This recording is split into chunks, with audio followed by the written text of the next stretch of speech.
Hi, welcome to the Goccopro. This is the third or fourth, can't remember, I've been doing so many of them, video showing how to stretch your screens onto the different frames that are available for the Goccopro.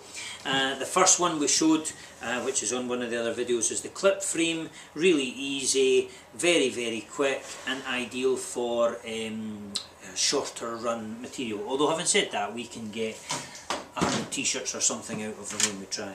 This one is a much sturdier frame. This is the screw frame. It makes the screen much stronger in it, and again ideal for slightly longer runs.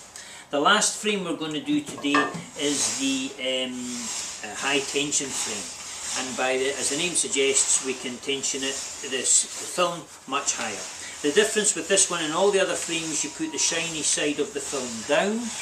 On this one we leave the shiny side of the frame up. Again, there's a procedure for what to do. You would start at one of the ends. This frame rather, you can adjust. Once you've put your film in, you can adjust the tension all around. So we start at one end, and we balance up our film so that it sits just either side of the runners on either side, and we would use a little piece of tape just to help hold it in place.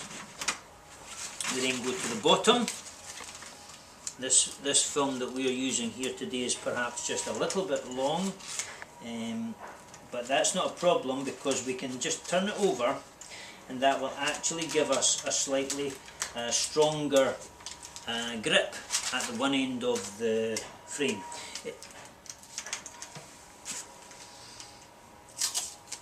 And so we now just tape that down.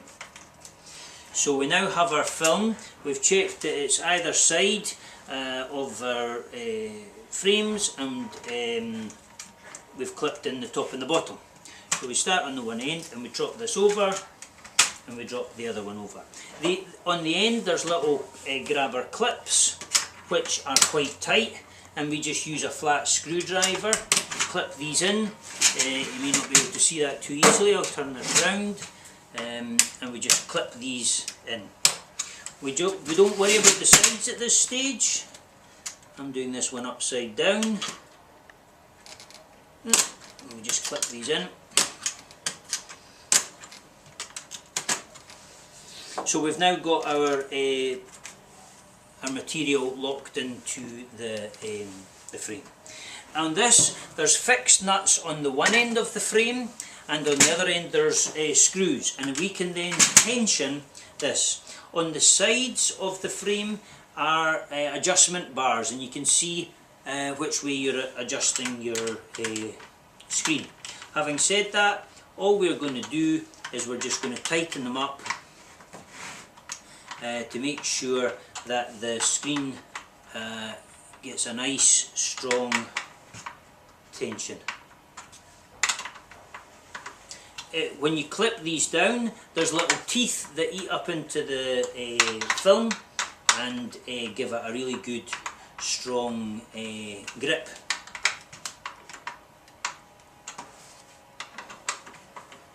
So we can see that we're now getting quite a nice tension on the frame.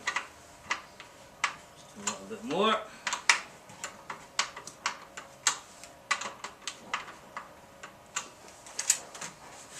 So we've got a wee wrinkle in the middle, but what we can now do is we can tension the sides. So we just flick these ones over, and when we do this, we would start in the middle and work out just like we did when we were doing our screw frame. So again, we just clip these in.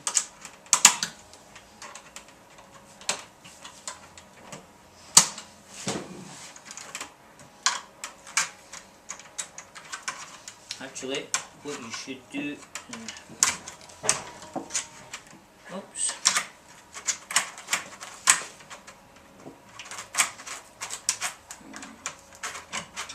there we go, the spot the deliberate mistake. I managed to catch that clip underneath the frame, which doesn't help, but it's easily rectified, as you can see. So now we've got our screen tensioned in, and we can now do the same as we did before, but we can tension each side. We can now pull this one out a little bit, and you really do begin to get a lovely tight screen.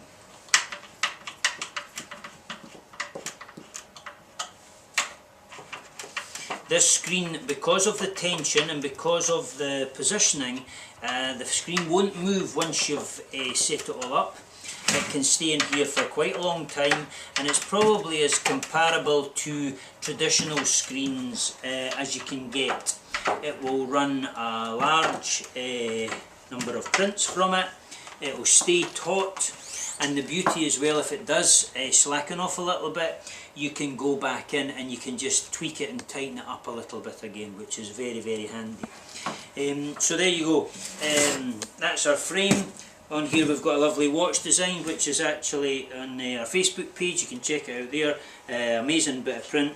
What you would do again is you would just line the inside with a bit of masking tape, as you would with a traditional screen, and you're away. The one thing I would say, and a wee tip with this one, if you're going to be doing longer runs, sometimes where you rest your squeegee once it goes into the frame, you can wear the polymer, or crack the polymer coating that's on the underside. So what we would normally do when we're going to do this type of frame, because we're going to run for a longer length, is we would put a piece of masking tape across where our squeegee is going to sit. This means that if there's any cracks or little pinholes appear in an area where you wouldn't want it, it's not going to show through. We would also tape the back end. Now we are using again our picture framing tape. This is to kind of cover the edges that your squeegee runs down. The beauty behind this, your edges will wear and crack the polymer more than they would, because this is going to be a large volume frame. We're going to run a lot of prints off of this one. So in running the tape down the other side, you do away with any possibilities of the screen breaking down and you getting excess ink onto any t-shirts. So once you've done that, as I say, you just tape your insides and you're good to go. Once again, I'll say there's the other 3 videos you need to look at, or other 2 videos for the clip frame, the screw frame, and this is the high tension frame. You can buy them with the machine, or you can buy them as extras once you've installed the machine. I think that's all for just now. Thanks very much.